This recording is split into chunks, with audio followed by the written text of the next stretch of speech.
ഇല്ല, ഞാൻ കുറച്ച് എങ്കിലും ഞാൻ തന്നെ ഉള്ള ചെമ്പൊക്കെ ഞാൻ വെച്ച് പിടിപ്പിച്ചതാണ്. ഈ കുരുമുളകൊക്കെ ഞാൻ ഇട്ടിരുന്നതാണ്. ശരി. അല്ല, വച്ചു പിടിപ്പിച്ച ആളത് അവിടെ ഒരു പ്ലാവ് വെട്ടിയിട്ടിരുന്നു.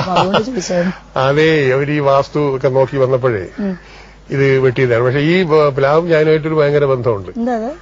ഞാൻ സ്കൂളിൽ പഠിക്കുന്ന കാലത്ത്, അന്ന് കൃത്യം പറഞ്ഞ ഒരു 1953.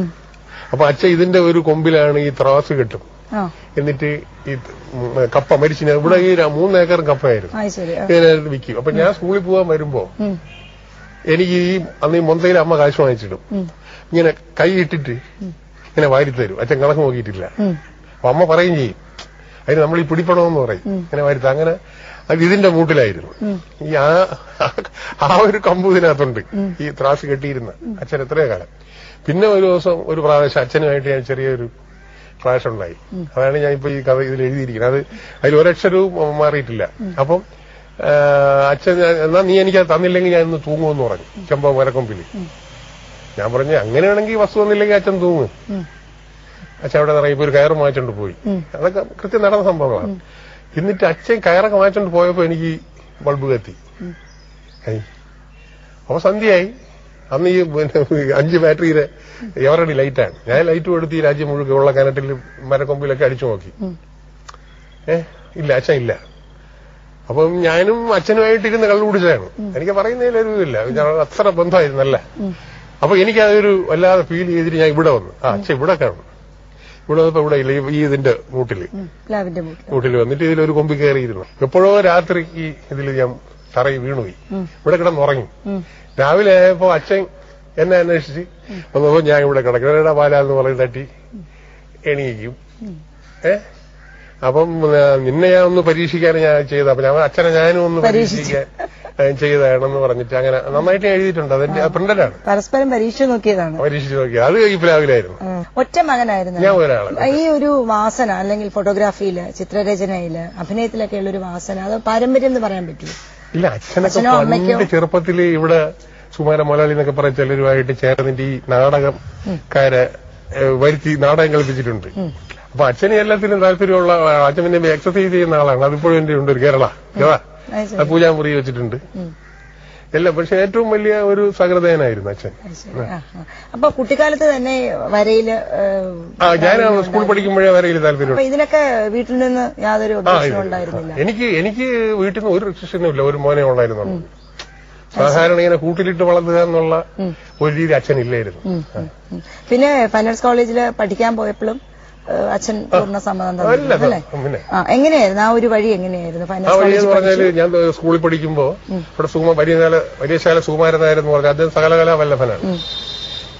സകലകല എന്ന് പറഞ്ഞാൽ എല്ലാത്തിലും, പെയിന്റിങ്, സ്കൾപ്ചർ, പാട്ട്, കഥകളി, എല്ലാത്തിലും. അപ്പൊ അദ്ദേഹം ഈ എരണ്യാക്ഷമോഷം എന്ന് പറഞ്ഞിട്ട് ഒരു ടാബ്ലോ, അന്ന് മോഡൽ സ്കൂളിലാണ്, ഇന്നത്തെ മോഡൽ സ്കൂളിലാണ്. അത് ശരിക്കും പറഞ്ഞ 60-ല്. ഇപ്പൊ ടാബ്ലോ ഒന്നും കാണാനില്ല. ഞാനായിരുന്നു നരസിംഹം, ഇങ്ങനെ തൂണു. അപ്പൊ അദ്ദേഹമാണ് ആദ്യം എന്റെ മുഖത്ത് ചായം തേച്ചത്. എത്ര എന്ത് ചെയ്യായിരുന്നു? ഞാൻ തുണ്ടത്തിൽ പഠിക്കായിരുന്നു, സ്കൂളിൽ പഠിക്കായിരുന്നു. അന്നേ എന്താ പറയേണ്ടത്, ആകാരം ഇങ്ങനെ തന്നെ ആയിരുന്നു. ഞാൻ അന്നേ തടി ഉണ്ടായിരുന്നു, അന്നേ ഉണ്ട്. ശരി, കുട്ടിക്കാലത്തെ ഉണ്ട്. അച്ഛനുണ്ട്? അച്ഛനില്ല, അമ്മ നല്ല തടിയുള്ള ആളാണ്. മകന് കിട്ടിയത് അല്ലേ? ആ ടാബ്ലോയില് ഞാൻ നരസിംഹമായിരുന്നു. അത് ഇന്നത്തെ മോഡൽ സ്കൂളിലാണ്. എന്നിട്ട് അന്ന് യൂത്ത് ഫെസ്റ്റിവലാണ്. അന്നത്തെ നമ്മളെ ട്രിവാൻഡ്രം ഡിസ്ട്രിക്റ്റിന് നമ്മളെ തുണ്ടൽ സ്കൂളിലാണ് കിട്ടിയത്. അപ്പൊ ആ സാറാണ് എന്നെ ഈ ചിത്ര വരയ്ക്കാനുള്ളത്. അപ്പൊ അദ്ദേഹം ഇപ്പോഴും വരയ്ക്കും. കഴിഞ്ഞ ആഴ്ച അവിടെ ചെന്നപ്പോ ഒരു പോർട്രേറ്റ് വരച്ചോണ്ടിരിക്കുന്നു, ഓയിൽ പെയിന്റ്. അദ്ദേഹമാണ് എന്നെ ഈ വഴിക്ക്. അപ്പൊ ഈ ചിത്രരചനയിലുള്ള കമ്പമാണോ സ്റ്റിൽ ഫോട്ടോഗ്രാഫിയിലേക്ക് കൊണ്ടുവരുന്നത്? അത് ചിത്രരചനയില് അവിടെ പഠിക്കാൻ പോകുമ്പോ വൈകുന്നേരം ഇങ്ങോട്ട് വരാൻ വേണ്ടി ബസ് സ്റ്റോപ്പിൽ നിൽക്കണം. അതിവിടെ അത്രയ്ക്ക് ബസ്സൊന്നുമില്ല. അപ്പൊ നമ്മൾ സ്റ്റുഡിയോയിൽ പോയി ഇരിക്കും. അപ്പൊ അറിയാം ഇന്ന ബസ് ഇന്ന സമയത്ത് വരും. അപ്പൊ അത്രയും സമയം അവിടെ ഇരിക്കും. ആ ഇരിക്കുന്ന സമയത്തിൽ ഇതിലൊരു താല്പര്യം വന്നതാണ്. മെട്രോ സ്റ്റുഡിയോ എന്ന് പറയും. പിന്നെ അവിടെ നിന്ന് പഠിച്ചതിന് ശേഷം ശിവ സ്റ്റുഡിയോ, ശിവൻ ചേട്ടൻ. പിന്നെ രൂപലേഖ, കുട്ടപ്പൻ സാർ. കുട്ടപ്പൻ ചേട്ടനാണ് എന്നെ സിനിമയിൽ കൊണ്ടുവരണം. കള്ളിച്ചെല്ലമ്മ. ഞാൻ ഒരു ചെല്ലുമ്പോ ഒരു റോൾ ഫിലിം അവിടെ കഴിയിട്ടിരിക്കും. ഇങ്ങനെ നോക്കുമ്പോ ഒരു സിനിമയുടെ ഷീലയാണെന്നും അങ്ങോട്ട് ആദ്യം പിടികിട്ടില്ല. ഞാൻ ചോദിച്ചു എന്താന്ന് ചോദിച്ചാൽ പറഞ്ഞ് അത് ഞാൻ ഒരു പടം തുടങ്ങി പോലെ കള്ളിച്ചെല്ലമ്മ എന്ന് പറയും. ഷീലയാണ്. ആ ഷീലയുടെ നെഗറ്റീവാണ്, നോക്കാം പ്രിന്റ്. ഡാക്ടർക്കാർ 2 പ്രിന്റ് ഇടാന്ന് പറഞ്ഞു. ഞാൻ പ്രിന്റ് ചെയ്തുള്ളപ്പോ ഷീലയാണ്. അപ്പൊ ഞാൻ അങ്ങനെ ചോദിക്കും എന്നെ കൂടെ ഒന്ന് കൊണ്ടുപോയ എന്തോ എന്റെ നല്ല സമയം അദ്ദേഹത്തിന്റെ ഒരു നല്ല അഭിനയത്തിന് എനിക്കൊരു താല്പര്യം ഉണ്ടായിരുന്ന ആളല്ല. അത് രാജീവ് നാഥെന്ന് പറഞ്ഞ അഞ്ചൽ രാജീവ്, ഷാജി ആയിരുന്നു എന്റെ സ്റ്റില്ലെടുത്ത് ക്യാമറ. അപ്പൊ യമ ഒരു ദിവസം ഞാൻ മാധവൻ തമ്പി ഹാളിൽ ഒരു കല്യാണ ഫോട്ടോ എടുത്തോണ്ടിരിക്കുമ്പോ എന്നെ ഒന്ന് വിളിക്കുകയാണ്, വർഗീസ് സാറ്, വിക്ടർ, രാജീവ്. എന്നിട്ട് എന്റെ പറഞ്ഞ് വീട്ടിൽ ചെന്നിട്ട് ഒരു 2-3 ഉടുപ്പ് ഒക്കെ എടുത്തോ, നമുക്ക് ഒരു ക്യാമറ എടുത്ത് സ്ഥലം വരെ പോകണമെന്ന് പറഞ്ഞിട്ട് നമ്മളെ യാത്ര അവസാനിക്കുന്നത് പന്തളം ടിവിയിലാണ്. കുളനട, പന്തളം എന്നല്ല കുളനട ടിവിയില്. അപ്പൊ പിന്നെയാണ് അറിയുന്നത് ഇങ്ങനെ ഒരു പടത്തിൽ വേഷം ചെയ്യാൻ വന്നതാണെന്ന്. അപ്പൊ ആദ്യമൊക്കെ ഷോ എടുത്തത് രാജംബി ദേവ്, കവിയൂർപ്പന്നമേരെയൊക്കെയാണ്. എന്റേത് രണ്ടാമത്തെ ഷെഡ്യൂളല്ല, പിന്നെ തിരിച്ചുവരവിലാണ് കിളിമാനൂർ പാലസിലെടുത്തത് അമ്മാനഗിരി. അത് രാജീവ് അഞ്ചലാണ് അതിന്റെ ഒരു സംവിധാനം. എന്നിട്ട് നേരത്തെ പറഞ്ഞു. പിന്നെ അത് കഴിഞ്ഞിട്ട് പിന്നെ ഈ പടത്തിന് വിളിക്കുന്നു കാക്കോത്തിക്കാവും. അപ്പം ഇത് കണ്ടോണ്ടല്ല, ഇതിങ്ങനെ സിനിമ കണ്ടില്ല, ഇതിന്റെ ഇത് അവിടെ ലൂപ്പ് കണ്ട് ചിത്രാഞ്ജലി രവിരാരോ. അങ്ങനെ അത് കഴിഞ്ഞിട്ടാണ് കാക്കോത്തിക്കാവിലെ നോ എന്ന് പറഞ്ഞിട്ട് ഇങ്ങനെ ഓടിപ്പോണത് രേവതിയായിട്ട്. പിന്നെ എനിക്ക് ഇവരുമായിട്ടൊക്കെ നല്ല പരിചയമായിരുന്നു. അപ്പൊ നല്ല പരിചയമാണ്, പ്രൊഡ്യൂസർമാരെ എല്ലാം നല്ല പരിചയമാണ്. അങ്ങനെയൊക്കെ പിന്നെ വന്ന് എല്ലാം ഞാനിങ്ങനെ പ്ലാൻ ചെയ്ത് വന്ന ഒന്നുമില്ല. പിന്നെ ഈ സമയത്താണ് കേരളമോദി പോണത്. പക്ഷെ അവിടെ പോണ സമയത്ത് പോലും പിന്നെ ഉത്തരായണം, അടൂർ ഗോപാലകൃഷ്ണന്റെ സ്വയംവരം, പിന്നെ അടൂർ ഗോപാലകൃഷ്ണൻ ഇന്നും സമ്മതിക്കാത്തൊരു പടമുണ്ട് പ്രതിസന്ധി, അതിൽ പാട്ടൊക്കെ ഉണ്ട്, അതിന്റെയൊക്കെ സ്റ്റില്ലായിരുന്നു. ഇതിൽ വേറൊരാളും ഉണ്ടായിരുന്നു, ഒരു തിയേഡോർ മച്ചാടോ, ഞങ്ങൾ രണ്ടുപേരായിരുന്നു.